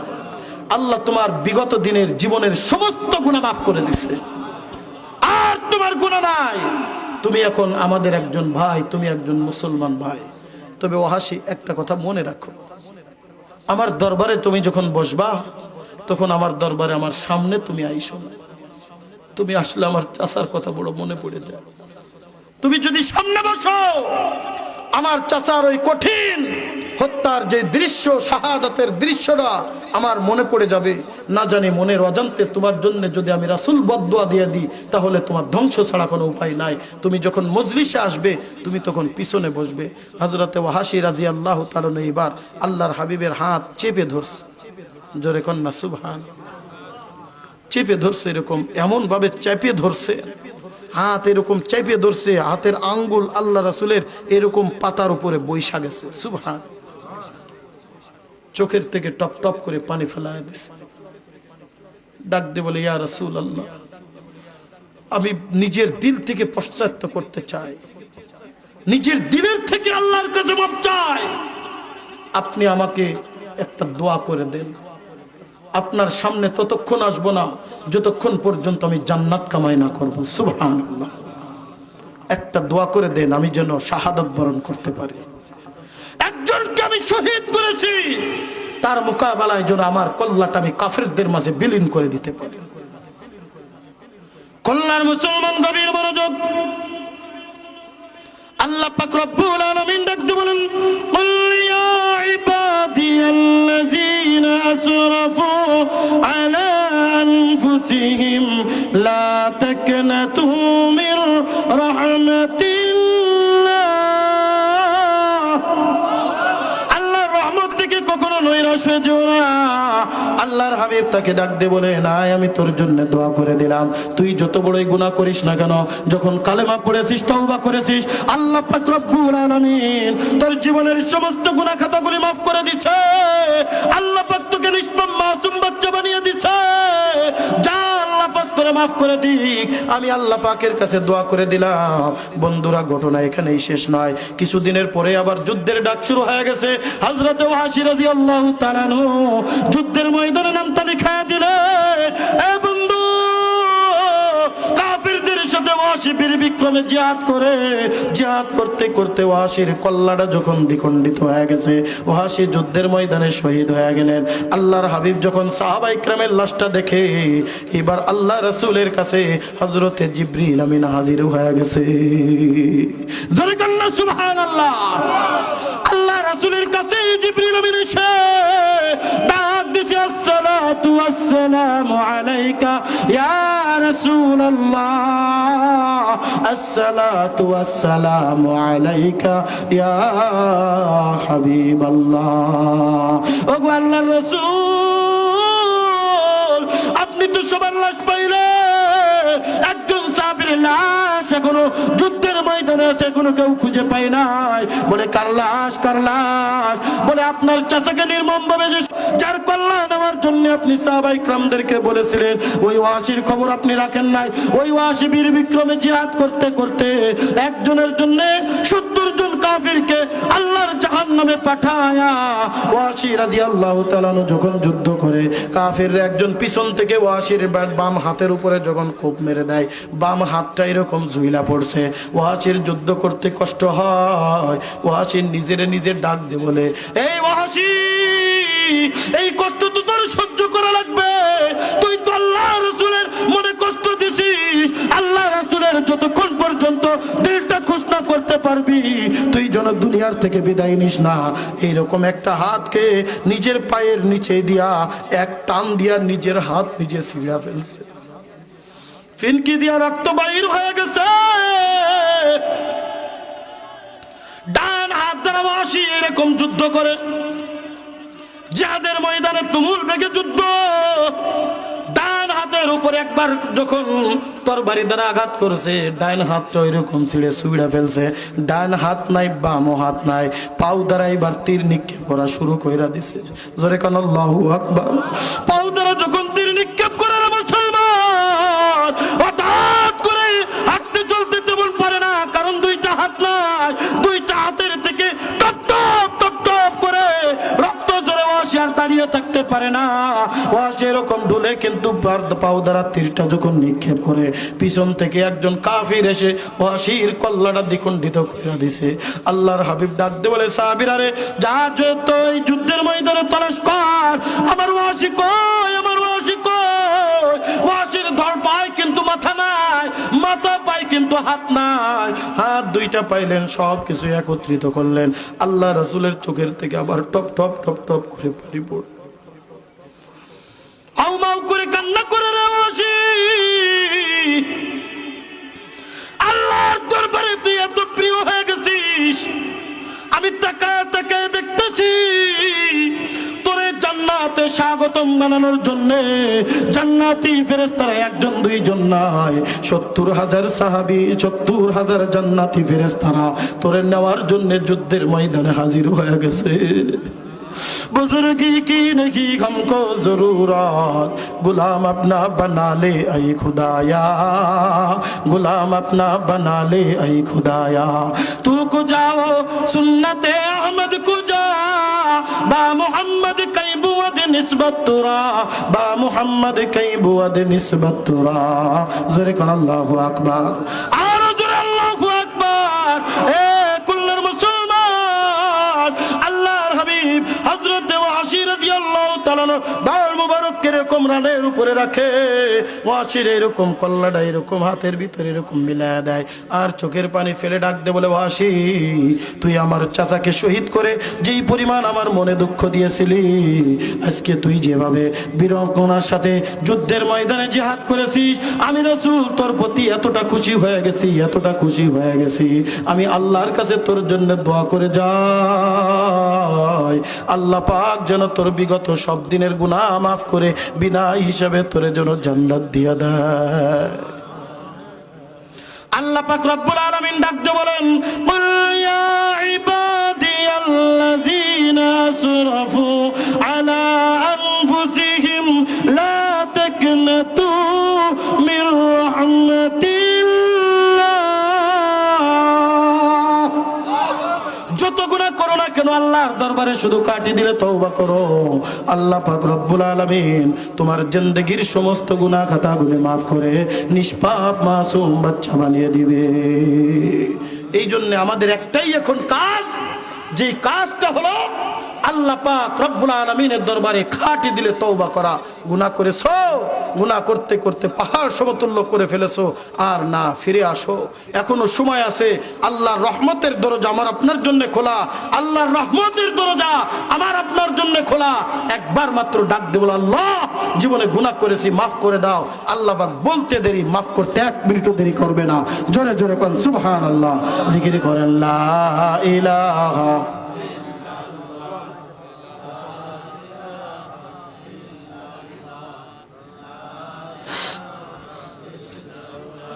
লা ইলাহা ইল্লাল্লাহ, লা ইলাহা ইল্লাল্লাহ,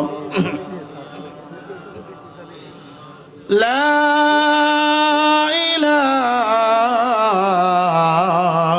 ইলাহা ইল্লাল্লাহু মুহাম্মাদুর রাসূলুল্লাহ সাল্লাল্লাহু আলাইহি ওয়াসাল্লাম। এই জন্য আমাদের কাজ হলো বান্দা, যা কিছু করেছি না কেন, যা কিছু হয়েছে না কেন, জীবনে অনেক গুনাহ করেছি, আর না একবার মাত্র আল্লাহর দরবারে ফিরে আসো। আল্লাহ পাক রব্বুল আলামিন আমার আপনার জীবনের সমস্ত গুনাহ খাতাগুলি মাফ করে দিবে। কি করতে হবে? ওয়াতুবু ইলাল্লাহি তাওবাতান নাসুহা, খাঁটি দিলে তওবা করো। বান্দা তুমি যদি খাঁটি দিলে তওবা করতে পারো, আল্লাহ পাক তোমার সব গুনাহ মাফ করে নিষ্পাপ মাসুম বাচ্চা বানিয়ে দিবে। জোরে জোরে কোন আলহামদুলিল্লাহ। আল্লাহ পাক আমাদের সবাইকে খাঁটি দিলে তওবা করে আল্লাহর প্রিয় ভাজন বান্দা হয়ে কবরে যাওয়ার মতো তৌফিক দান করুন, বলেন আমিন।